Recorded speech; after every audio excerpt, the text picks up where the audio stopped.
back to my channel. My name is Wendy from the Wendy Home, and I'm here with IKEA in Stockholm, Elmhult. Elmhult. I tried. If you didn't know, IKEA was created here, so we are going to tour the facilities. I'm staying at their hotel, and also we're going to eat at their cafeteria, plus visit the IKEA museums and experience everything they have to offer here.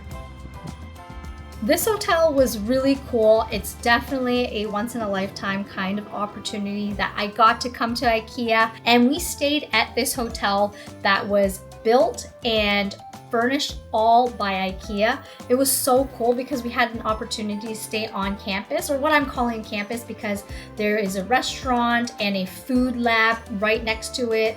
Also the IKEA Museum, that's definitely worth a visit. Oh, speaking of the IKEA Museum, that place was actually the first IKEA that was the flagship store that opened in, I believe, in 1958. I gotta fact check that. But it is so cool because they turned it into basically a historic place where we take you through the eras from 1950, 1960, 1970, 80s, 90s, 2000s, and 2010s. And you got to see the evolution of all the IKEA furniture.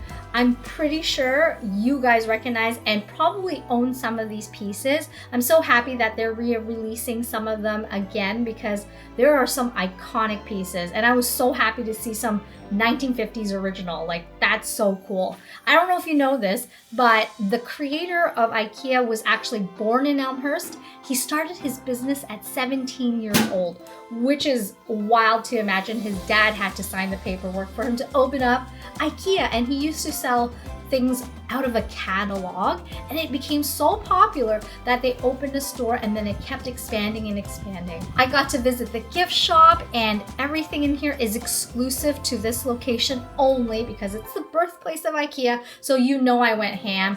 I should show you what I got. The wool blanket, I thought it was a pretty darn reasonable price for a thick wool blanket, and then all these iconic things like the clock that I visited outside, the big yellow one. I had to buy a miniature of it, obviously. And then I picked up some keychains that I'm planning to use as Christmas ornaments, and even lip balm for souvenirs. I thought it was pretty funny that they had IKEA lip balm. After that, we actually got a chance to visit the IKEA Food Lab, but before that, we actually took a trek through the forest. Like, it was about a 10-minute walk. It was so charming. Moss covered everything, and we got to taste test some of the new pieces that are coming out, the new foods that are coming out, and even got to cook our own meatballs over the fire. We had the plant-based one at this location, and they even served us crepe with jam and also a new cookie. It was really good. It was not the chocolate one. I don't know what flavor it was, but I'm definitely gonna keep my eye out when they release it. I think in January.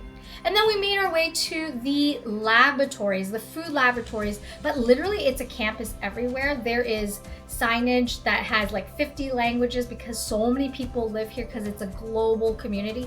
Basically, if you live here, you work at IKEA in some shape or form, like either PR, in hospitality at the hotel, or in sales. It's pretty dang cool. They live and breathe and are super passionate about IKEA in this town. And there's only about 15,000 people who live here. Again, gotta fact check. Like I said, we went to the food laboratory where we got to meet Daniel, one of the people who man the kitchen of IKEA.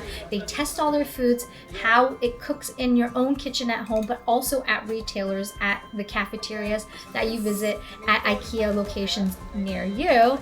And so we got to taste 5 meatballs, and they were each different. The new one, I will give you some commentary. The new one, the fish ball, is coming up. We are trying some of these meatballs for the very first time. They're gonna launch in January. I'm gonna try the fish ball first. This is what it looks like with clarified butter.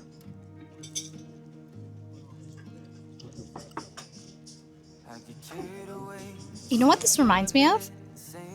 If you ever had fish balls like in Hong Kong markets, the exterior really has that crunch that you would expect from that.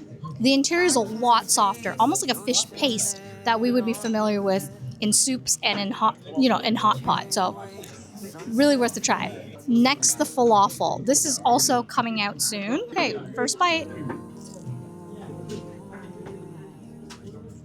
There's dill in here and it really comes through. I know Kay is gonna love this one. This is really good. I really like the falafel. I've actually never had the chicken, but it's a fan favorite. This is my first time with some lingonberry. Oh, I see why it's a favorite. I totally understand. That's good. If you ever wanted to visit and you're an IKEA lover, I highly recommend a day trip into Elmhurst and seeing it for yourself. I feel like I did not spend enough time at that IKEA museum. So cool. Thank you for watching, and I'll see you in the next one. Guess the little